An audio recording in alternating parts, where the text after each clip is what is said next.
at you. You hold on to some of that. I appreciate it so much, and thank you for being here. And I love this job, and I say it all the time, and I'll say it again. I love this job, and you know what I love about it? I'll tell you. I get to talk. I mean, and like that's what I've been doing. Like everybody talks, you know, a lot of people talk. But you know, when I was a comedian, I used to talk for you know, like an hour and a half or 2 hours on stage. When I toured around, it was just me talking all by myself, which is a lot of talking, and I don't mind doing it. But it's sometimes nice to have somebody else to talk as well. But by myself, it's not like I have a drummer or a bass guitarist that I say, "How about that?" You know, so. I mean, I could, but that'd be weird. They're just standing there with a bass guitar, and I'm talking about stuff. Anyway, so now I'm a talk show host, and so I get to talk and listen at the same time. Not at the same time, but I get to talk, and then other people get to talk, and then I get to listen, so I split it, so it's really great. And when I get to do a monologue, then it's just me talking by myself right now. As you've noticed, you're not talking, and because that would be rude for you to be talking at the same time. But anyway, so it would throw you out. So anyway, if I'm talking, I get to talk about whatever I want, which is, right now, I'm talking about talking. And, but like before, I've talked about things like, you know, what I have for lunch. You know, nobody's going to go, that's boring, because I don't care, I'm talking about it. And so, like, I'll talk about chicken salad, because I'll have chicken salad for lunch sometimes. And if you go to the website, you have pictures of my lunch every day. We're putting the pictures of my lunch on, because people want to see it. So anyway, and I love chicken salad, because Sean makes a good chicken salad. Anyway, so. It's not everybody's job to talk and get paid for it, but some people think it is their job to talk. And, oh, people like to talk, don't they? They just talk, and too many details, too. That's the whole thing. It's like, I have a friend, let's call him Mandy, and here's an example of the difference between me and Mandy. Like, I'll say, hey, I saw Steve Carell's new movie, Dan in Real Life, and it was really funny. And then here's how Mandy would say it. Hey, Ellen, I saw Steve Carell's new movie, Dan in Real Life. And I'll be like, was it good? And he'll be, oh, God, I was on the way to the matinee. I thought that'd be a good time to see it, a matinee, because it's like 2 o'clock in the afternoon. So I leave plenty of time, I think, and there must have been a parade or a marathon or something like that, because I got stuck in traffic. They should warn people when they're going to have a parade or a marathon or something like that. Anyway, get to the theater, freezing cold, but some of them are hot. You don't know whether to bring a sweater or whatever. And I didn't get there too late because I have so many previews. Anyway, so it's hard because I'm listening to Mandy. And he has this very monotone voice, because like the way I was saying it was fascinating, I'm sure, but with the way Mandy has this voice that talks like this the whole time, and so it's annoying at first, but then it's soothing, so sometimes I doze off. And you'd think that he'd notice, because I do that head kind of starts to bob, like a baby in a car seat starting to fall asleep and then waking up, and then I just awake all of a sudden and go, chicken salad, you know. And then I have this other friend, let's call him Karen, and he's a writer, and he describes everything like he's from the 19th century. You know, this is Karen describing Steve Carell's new movie. Picture a crowded movie theater, Saturday night, people everywhere, the smell of buttered popcorn wafting through the air like a sweet cloud of joy. The lights dim. And I'm like, did you like it or not? I just want to know. Then I have another friend, her name is Lynn, and she does this thing where she stands in the center of a room. When she tells the story, she kind of backs up from you and takes a deep breath, like she's done like a one-woman show or something like that. When I first saw the theatrical release of Dan in Real Life, I had two distinct sensations, and that's when I try to escape. I'll say anything like, oh, I got to get dinner started, and then she's like, but we're in a restaurant, and I'm like, I know, but they could use the help probably, and here's my suggestion. Next time somebody around you talks too much, do what I do. Just put some music on and start dancing.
Conversation is the first time anybody's hearing that. That's Britney Spears' new album, Blackout, and that's the very first time anybody's heard that song.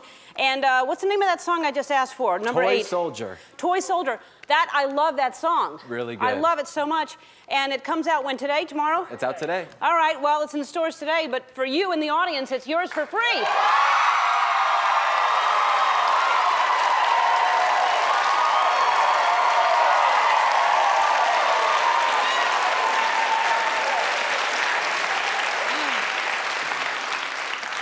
Speaking of free stuff, did you hear about the free furniture that people got because the Red Sox won the World Series? Did you hear about that? This is insane. This guy, his name is Elliot Tatelman, and he's the president and CEO of Jordan's Furniture Chains in Taunton, Massachusetts. So he promised, he said 30,000 customers if they would participate in Jordan's monster deal promotion. That's what he called it. If the Red Sox win the World Series, all the 30,000 people that bought furniture during that time would get their furniture for free. The Red Sox won, and but that's a smart businessman because he insured himself for $20 million should that happen. So all these people came to his store, they got furniture for free, and he got a good promotion out of it, and we're talking about him right now on television, so good for you.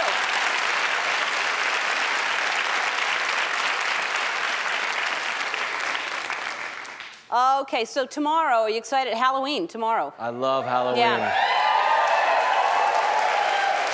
All right. We get really excited around here. Everybody dresses up. And do y'all have your costumes picked out, everybody? You know what you're going to be? Yeah. People get into it. I mean, it's weird because everybody, even celebrities here dress up. They go to parties, and you'd think that celebrities wouldn't dress up because like Johnny Depp could just show up at a party going, "I'm dressed as Johnny Depp," like. But Johnny Depp probably dresses like Brad Pitt, and Brad has to dress like. I'm dressing as a celebrity too, somebody else. So anyway, here's some celebrities that have been out recently, and this is Diddy. This is a picture of Diddy recently at a. I'm not even sure that was a Halloween costume. Maybe he's like the king of margarine. I don't even know what he's. That's an outfit Diddy would wear. And Terry Hatcher is all dressed up here. And yes, do you know what she is? Can you tell? No. Yeah, she's the Queen of Hearts. And I didn't know. Last year she went as the King of Queens. Look at this last year. Yeah.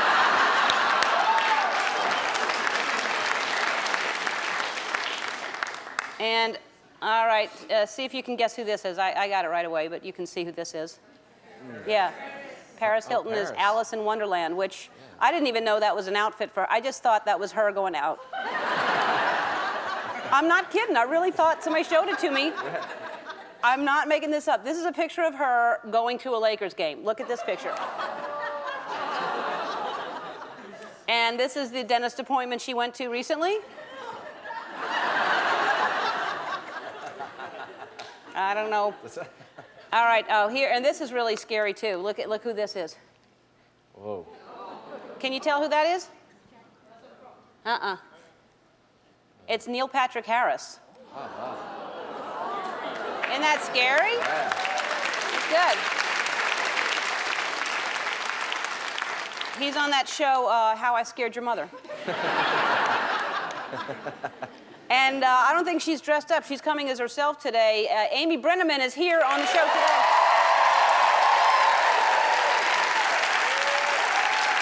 She's on the show, Private Practice.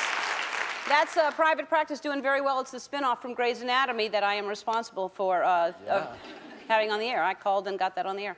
And here also today, somebody who witnessed the San Diego fires up close. He's a reporter, and he was reporting on the fire as his house was burning down. On any given day, I would say, welcome to my home. But this is what is left of my home. Just outside the Forest Ranch area, a fire crew that fought valiantly to save every house on this hill at least took a shot at it and were nice enough to let us up there. That was our garage. The living room over there, there was a porch. Back there, the bedrooms. Ah, God. He's going to tell us his story from station KFMB in San Diego. Larry Heml is here.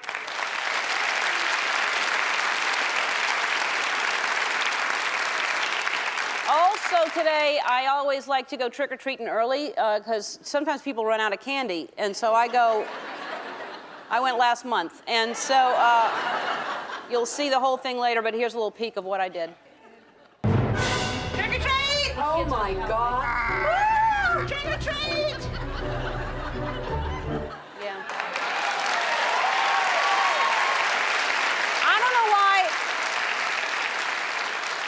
I don't know why other people don't do it. Everyone just goes to houses, but why not trick-or-treat cars as well? Most won't stop, but sometimes they'll give you change. Today is the last day of Breast Cancer Awareness Month, and I want to thank everybody who's donated their time and effort towards our goals. We raised a lot of money, and we come back, I'm going to tell you how much we raised. We're proud of ourselves. We'll be right back.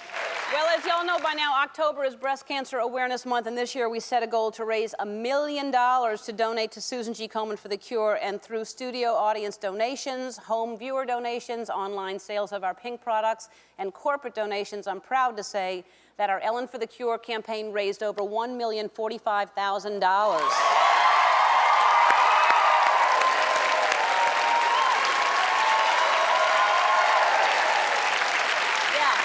So because of your generosity, we're able to close out Breast Cancer Awareness Month, surpassing our goal, and now we're turning our attention to the devastation here in Southern California from the wildfires. Take a look. With over $1 billion worth of damage, the Southern California wildfires have been some of the most destructive in history. Over 810 square miles have burned, roughly double the size of New York City. There have been 7 deaths, hundreds injured, 1 million people evacuated, and more than 2,000 homes are gone. It's going to be a long road to recovery. Well, it has not been an easy time for a lot of people here in Southern California. A lot of people have lost everything they own, and we want to do anything we can to help. So today, we're kicking off a campaign to help the firefighters and families affected by the fires. So along with my friends here at Warner Brothers, The Ellen DeGeneres Show is donating $500,000 to the Southern California Wildfire Relief Fund. And 100% of the money raised, 100% of the money raised is going to go directly to those who need it right now. You can log onto our website to learn more about how you can donate, and Warner Brothers is also going to be donating this original cell artwork to more than 9,000 firefighters all over California. And thank you so much, Warner Brothers. This is very, very generous of you. Thank you so much. We'll be right back with Amy Brenneman after this. Don't go away. For 6 years, our first guest starred on the very popular Judging Amy, and now she's back in one of this fall's biggest new hits, Private Practice. Take a look. Please welcome Amy Brenneman.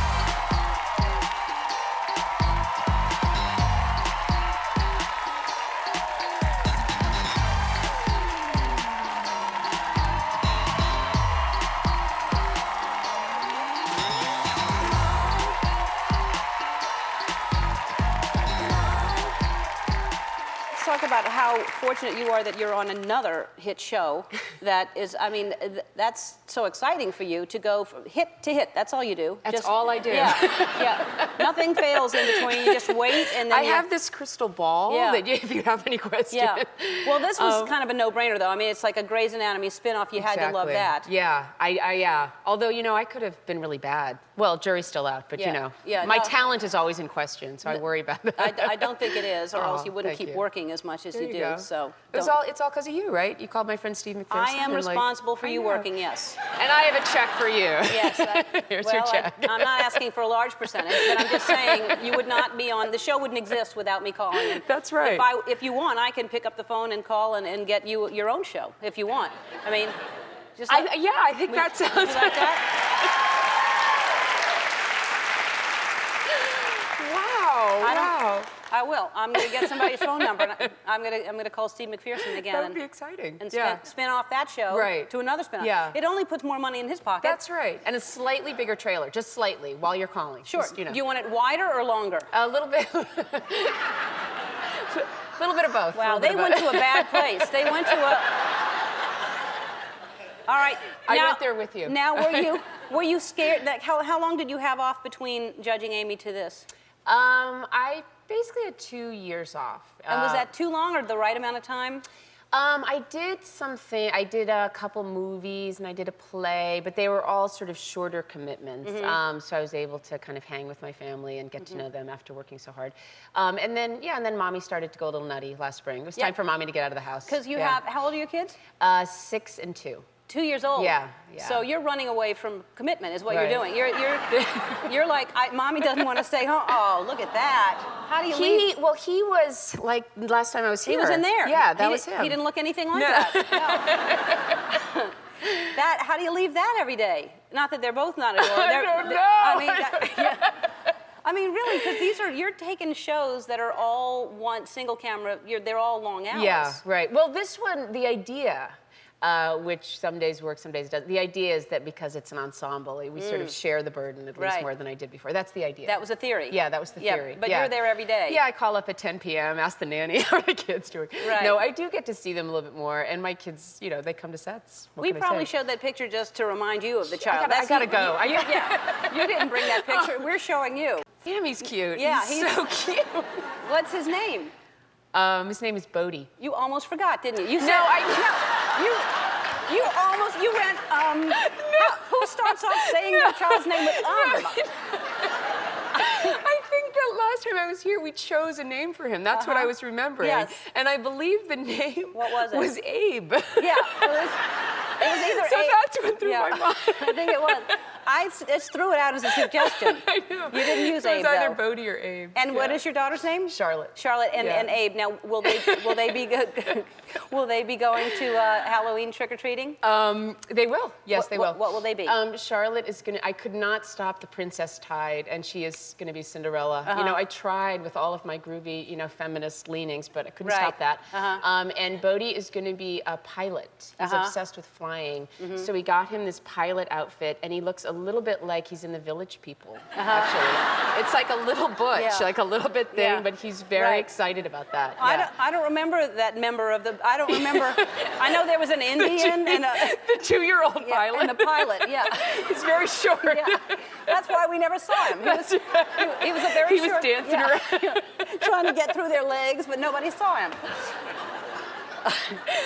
They're very excited about it. So, and do they know that Mommy's a big star? Are they aware of that yet? They Charlotte? seem to not care about that, not one whit. No? Well, the weird thing is, they see me on television, but then because of video, like they see themselves everybody's on the screen all the time. Like it doesn't seem that weird to them, so they don't seem to care at all. But when you're out in public, you get recognized, and then they know you, or people know Mommy. Do you get recognized? I do. Although there was where was I? I was out there recently, and somebody came up to me and said, I really like your work, shook my hands. I was with Charlotte, and Charlotte's like, hi, I'm Charlotte. I think she just thinks people do that. Which I think is great. It's like, I like your work too. I don't know what you do, but I'm sure that you are very good. That's so funny that she introduced herself. She introduced herself like, I'm Charlotte. Like, she does, my mom gets a lot of attention, but I'm adorable and I'm 6. So, hello. That is adorable. Yeah, she is adorable and she's 6. Next time you come, will you bring them so I can meet them?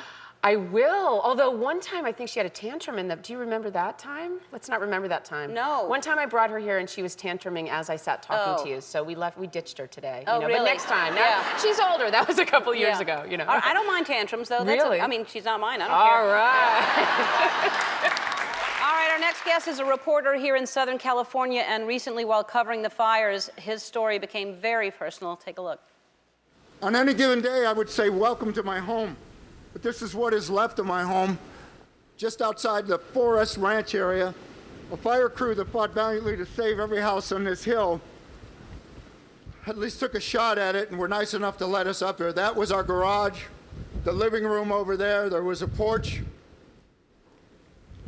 Back there, the bedrooms. No pets left behind.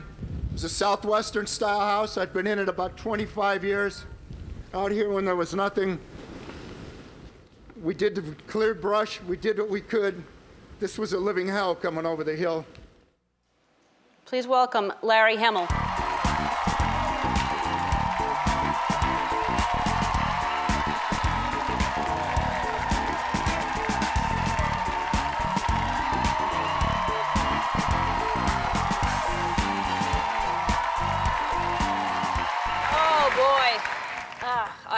I have so many questions, but when you were covering the fires, and did you have a feeling your house was on fire, or were you going to check, or when did you know? Ironically, the day before, I was covering those fires for the station, and the fire was about 10 miles east. And I was out there in the front lines, and I was talking to people who were evacuating and talking to people who were worried that their house was gone, taking the pets out of there, whatever. And I came home that night, and I said to my wife, oh, that was awful. I spent the day, these poor people, and you know how reporters do, they come up and knock on somebody's shoulder and say, excuse me, I know you're going through the most catastrophic moment of your life, but can I get a soundbite from you? Right. So I'd spent the day doing that, came home, said to my wife, oh, that's so awful, and woke up the next morning to that sickening, sweet smell. And I know everybody in LA had it too, and it's in the eyes, and walked outside, and it was still before dawn, but it was very smoky, and I knew we really should get out of there. So we grabbed whatever we could, the initial things, and I'll tell you later that you should have a second thought. You should grab what you can and then think again. Yeah. And grabbed the pictures and the wedding ring and got out of there and drove my family out of harm's way. And then met a news van there, a Channel 8 news van, started driving opposite the evacuation way. Everybody's coming out. We're driving back, looking for a story. Right. Trying to find some personalized story. And we get closer to my house, and I realize that my own place is in jeopardy. And we get to the bottom of my driveway now, which is a couple 100 yards uphill. And the fire department comes down and does this. And I said, please help. What can I do? You seemed, I mean, I guess you're in shock at that point, but the emotion you must be feeling when you're watching your entire life go up in flames. I mean, you know, like you said, other people are experiencing that, but you're standing in front of it reporting and watching that happen, and that must have felt like, I mean, that kind of energy must be just devastating. I wish I told you I had a game plan, but your adrenaline's pumping so hard, and the fire department was nice enough to pull me up to the driveway. And when you see that live shot, there are two firemen about 20 yards from me with hoses in case something came falling down, crashing down. And the cameras rolled, and you talked, and I couldn't tell you what I said, but... was the family watching on TV, or how did they find out? When my wife knew we were going back in the area, she started calling. And she said, are we okay? In the first call, I said, I'm not sure. That's real smoky. And as I got close, she called again, and she said, how's our house? And I said, turn on TV. So she's watching you reporting in front of the house. My son, and I wished at that moment then that I was with them. Yeah. Wow. Well, and what do you, when you say you wish you would have, because you should have a plan. You should always have a plan. What do you wish you would have taken? I have no baby movies of my son taking his first step, the first Little League game, all those things. We didn't take the movies, and honestly, Ellen, I thought I'd get back there and have a chance to get him. So everybody should have a game plan, as you say. Yeah, because you can start over with things, but the kind of memories like that. The memories, right. Yeah, well, I know that from my family with Katrina, and the fire is the same thing, starting completely over. It is devastating here. It's still going on. You went back this weekend. What's going on? The fires are still pretty heavy, right? Yeah, we can't say it's over because there are still firefighters out in the line. There's still displaced persons. And everybody's kind of walking around in shock. But I tell you, as these things always do, they bring out the best in people. We came back up to the house, and somebody left a bunch of shovels and sifters and masks and an orange tree so we can plant our first tree again. And I mean, I was in a store, I shouldn't say a brand name store, but a store that has like a bullseye as a symbol, as their symbol. And everybody was in there buying their underwear and buying what they need, their linens and their towels and stuff. And they were buying extra cards for everybody. and they would see their neighbors in the store, and they'd hand them a card, and everybody's handing each other a card. The outpouring is absolutely amazing, and you know from your own fund that people are very generous. It's, you know, if we could just hold on to that every single day and not wait for a tragedy to remind us, because then people go back to their lives, but that's how we should treat each other every single day. There's no doubt. Yeah. There's no doubt. But it's great you're seeing the positive in it, because it does bring everybody together, and we feel for you, and we want to help. So I think there's a way. We go to our website if you want to find out how we can help, because so many people need so many things. Right. So. My story played a little bit above board because it was on there. There are hundreds of people like me out there that need so much help. Everything. Well, we're going to go to our website if you want to find out how you can help. Thank you so much for being here. Ellen, thanks for your kind All heart. right. Thank you, Larry. Thank you. We'll be right back. And, oh, this is good. We're giving a trip away to somebody in the audience after this. We'll be right back. Right now, one of you is going to win a trip for two to the big show, including airfare, 2-night stay at Caesar's Palace. Let's see who it's going to be. Roll out the big drum.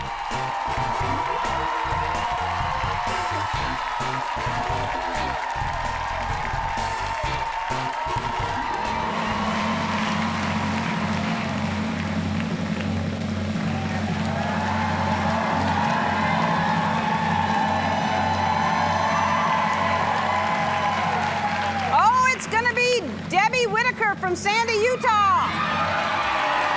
Yay! You're going!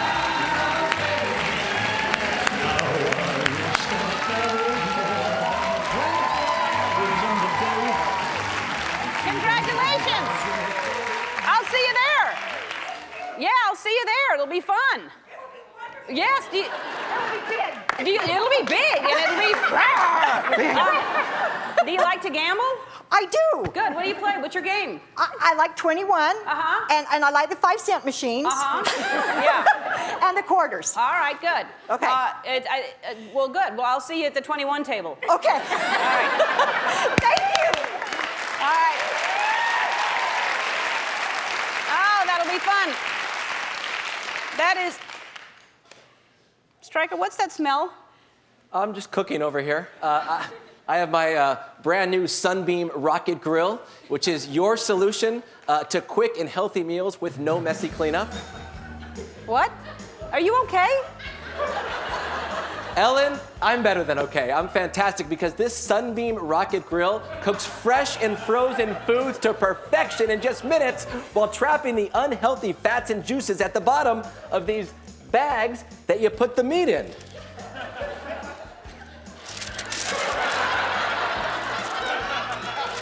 You know, if you just want a lunch break sometime, you just can let me know and I'll figure something out. I don't need a lunch break, but I appreciate the offer, boss.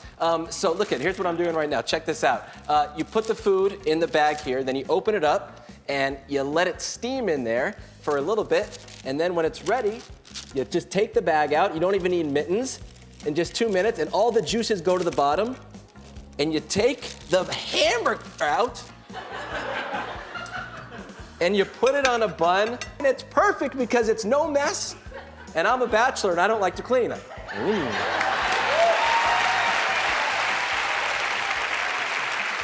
don't I just give everybody in the audience, they're very awesome.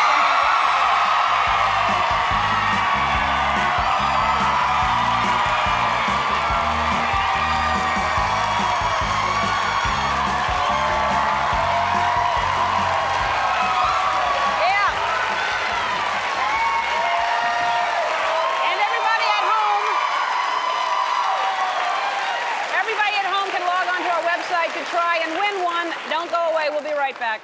Our partner in San Diego, NBC 739, spent a grueling week on the front lines covering the huge fires in Southern California. The field reporters, photographers, cameramen, producers, and news team did an unbelievable job keeping their viewers informed while battling the fast-moving flames, high winds, and intense smoke. We want to say a special thank you to the KNSD news team, Pat Brown, Marty Levin, Jim Lislavic, and Susan Taylor.